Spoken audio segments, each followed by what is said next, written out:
All right, we are going to tackle these hinges today. That is the National Hardware hinge. And you can see that it has its name written in there. See if I can brighten that up a little bit. Okay. So anyway, you see here how this hinge, there's wood on this side of it, so it only goes about 2/3 of the way through the face frame. Same on the door, there's wood there. It's an exact replacement, fit in size, to the brass hinges that were there. And so they were very easy to do. All I had to do was put it on, screw it in, and I was done. Everything was ready to go. Okay, so now what we have are these here Hillman hinges, and they are a thicker hinge. Here's a sample of it here. The metal is thicker, and you can see that it is a deeper hinge. We had to chisel out that wood that was on the back edge of the hinge. Then the holes don't line up because it is deeper in a different position for the screws. So we had to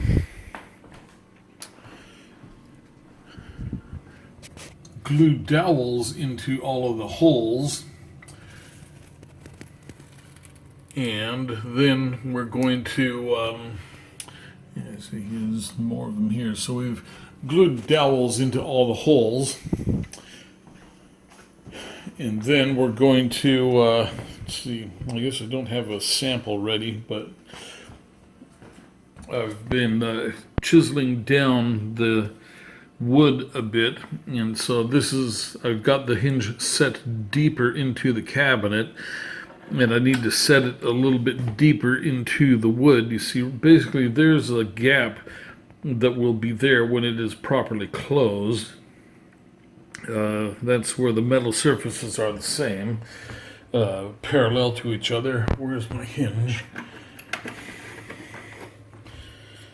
Okay, so the hinge, when it is closed, is going to be about like that. So it's going to have maybe 1/8 of an inch gap between the hinge faces. So anyway, that's what I have to do here, is to chisel the faces open a bit. And this is what the problem is. You see, this door here just shuts like it always did. This door here, see how it is sticking, it is tight. So I need to pull these hinges back off, deepen the wood a little bit, and remount the hinges a little deeper, and then it should work again. Okay, so I guess let me show you how to do that. I'll set up the GoPro and get out my chisel. You can see the old paint there. So basically I think what I'm going to try is to chisel the old paint, chisel down through the old paint to where it's just wood, and that ought to shave off enough material to give it a test try. And I'll need to do that on the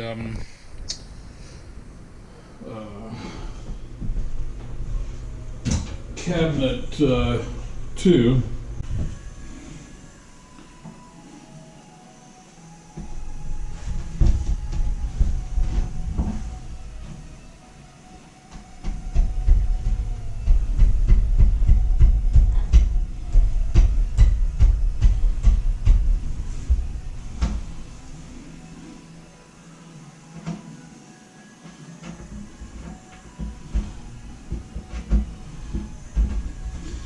A sharp, sharp chisel is your friend.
All right, let's see what we get.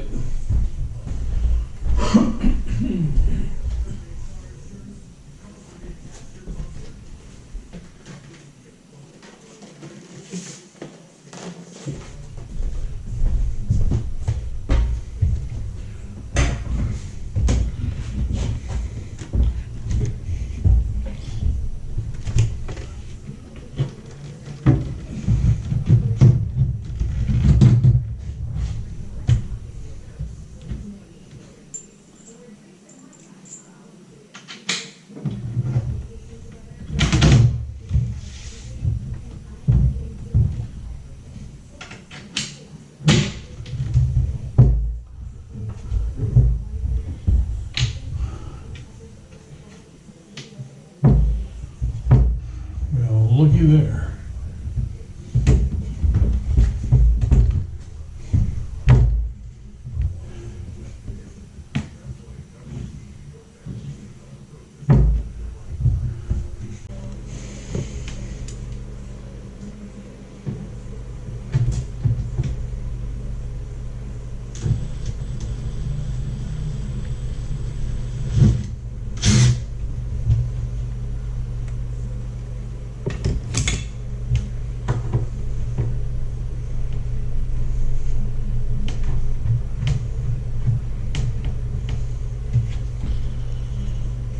Where'd my screwdriver go?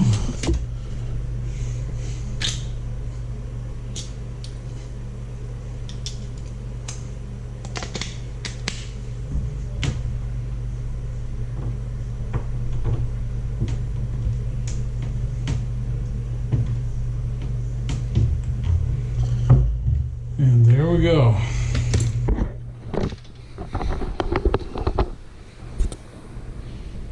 So it is fitting good now.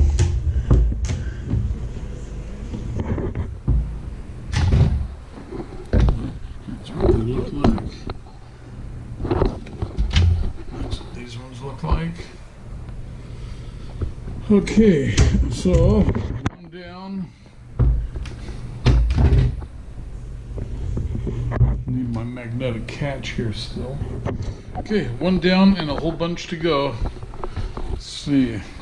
1, 2, 3, 4, 6, 7, 8, 9, 10, 11, 12, 13, 14, 15, 16, 17, 18 more to go. Okay, let's get on it. Okay, so this is where we left off. When the unknown mechanic arrived, we kind of shifted gears into doing some other things. So, because it wasn't raining. Yeah, because it wasn't raining, so we did outside stuff. But you see how the door closes now. You just have to do a lot of retrofitting on those hinges.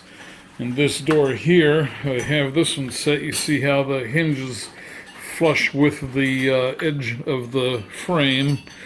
So we have to do that with all the doors, get them all flushed out. And that was another thing I had to do here. I had a chisel with some damage on it, so I had to hit it with the grinder and then sand it and square it up. And this chisel here, it still has a little bit of damage on the tip of it, if you see that there. Yeah, you can just see the tip damage. But anyway, so if it's raining tomorrow, we'll do that. But let me show you what we did accomplish. We put up the deck railings in front, and one of the things I did is I got these little decorative spacers for the handrail up there, and good decision. It looks really nice. Let's go take a look at it. We assembled them here because we can put the top rail and the bottom rail, hold things together, and then push all the stuff together. And then we finish up with these out here. They are 42 inches high. Let's get a better focus on that there. So the railings are 42 inches high. This one's a little under 4 feet wide, and this one is a little under 6 feet wide. but you see the decorative top on them, and that looks good. It really dresses up the railing a little bit. And so you see here we have our end pieces here, that piece of aluminum up here. We have to cut that, and basically the way you get the size of that is you assemble your railing with the caps and you slide. You have to make sure you slide all your pickets and pack them so that they're tight to one side, and then you get over to the other end and you find out what your length from here to the end is, divided in half. And so then you cut your piece here and your piece over there, and then you do the bottom same way, and you do the top and the bottom differently, because like in the case of this one here, the top is wider than the bottom, so you would need to have a different measurement for the bottom than for the top. And we were going to do the handrail here for the stairs, but you can see the post for the stairs lines up with right in between the posts, and so I had a piece of 4x4 to put in between the posts that we were going to mount the handrail to, but somehow that got taken to the dump. But you see here, this is what the railing looks like.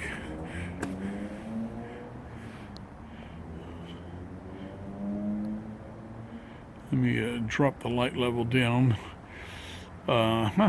So there you see what the railing looks like. I like it. It really dresses out that porch. That porch was just always such an eyesore before. And so it'll be nice to get the railing on the stairway done. We won't be able to put those decorative crosses on it because they're at a slope, and they don't make a slope version of that. Okay, so yeah, we're just working away on the house here. Things are coming together really nicely.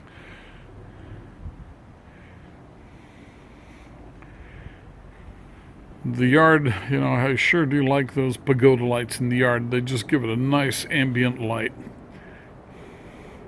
Okay, and also there's the red door up there, so everything's coming together very nicely. Okay, I will see you on the next video. I think tomorrow is going to be the day that we spend. If it's raining, we'll be doing the cabinet doors. If it's not raining, then there are a few other outside projects to do. And that was another one that we wrapped up here. We got the downspouts installed. So, yeah, it's just a little tiny roof in front, but it has to have a downspout. Okay.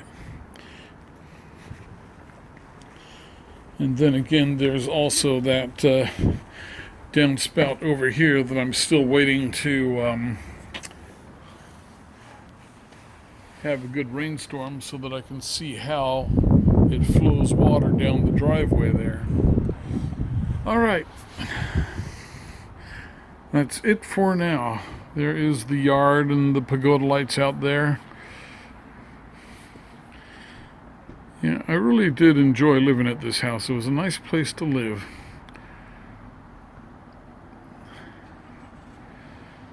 All right.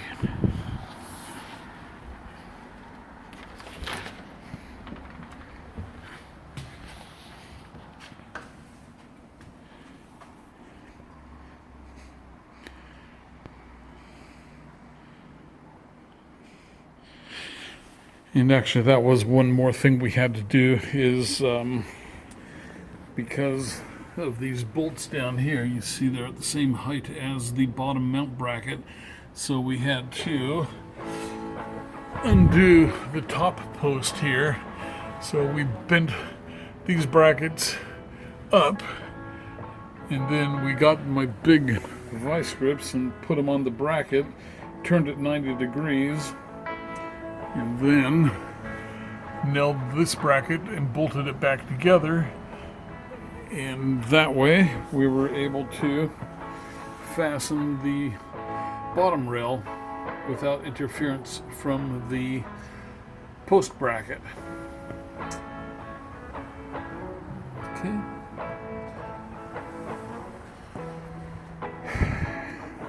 And it also looks really good with my new Gecko Deck coat surface on the porch. Concrete porch. All right. See you later.